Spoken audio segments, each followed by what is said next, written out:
বাপরে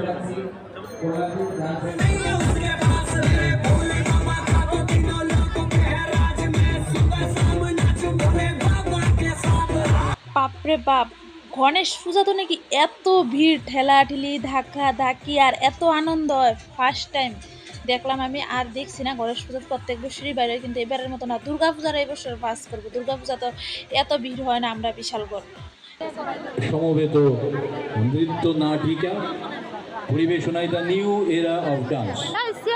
তোমরা আমার একটা চেয়ার দাও না, হাওলা। চেয়ারও প্রচুর পরিমাণ আছে, যারা খালি চেয়ার পাইতেছে তারা বয়ে লেগেছে দেখতেছে। আমিও একটা চেয়ারের খোঁজ করতেছি, আর রাস্তা তো প্রচুর প্রচুর পরিমাণে, রাস্তার ভিতরে ভিড়, দাঁড়ায় দাঁড়ায় দেখতেছে। তারপরে আমি এদিকে বই আমার চেহারাটা দেখলাম ঠিক আছে, কারণ আমরা বাচ্চারা যখন প্রোগ্রাম করাইতাম যাই, মারা বাচ্চারা ড্রেস মেকআপ করতে করতে পুরো আমরা পাগলে যাই, আমরা নিজের চেহারার দিকে আর লক্ষ্য করি না। এখানে কিন্তু খুব সুন্দর সুন্দর ডান্স প্রোগ্রাম হইতে আসছে, আর এই ডান্সটা যে করছে এটা তো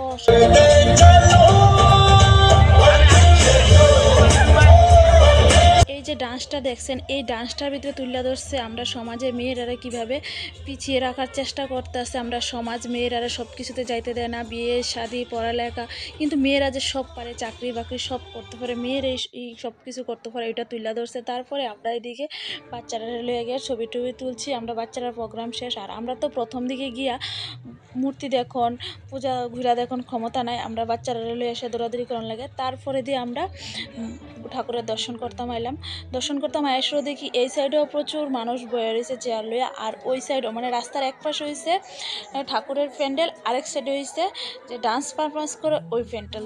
রাস্তার দুই সাইডে, কিন্তু রাস্তার দুনো সাইডেই প্রচণ্ড ভিড়, আর রাস্তা পুরা বদ্ধ, মানে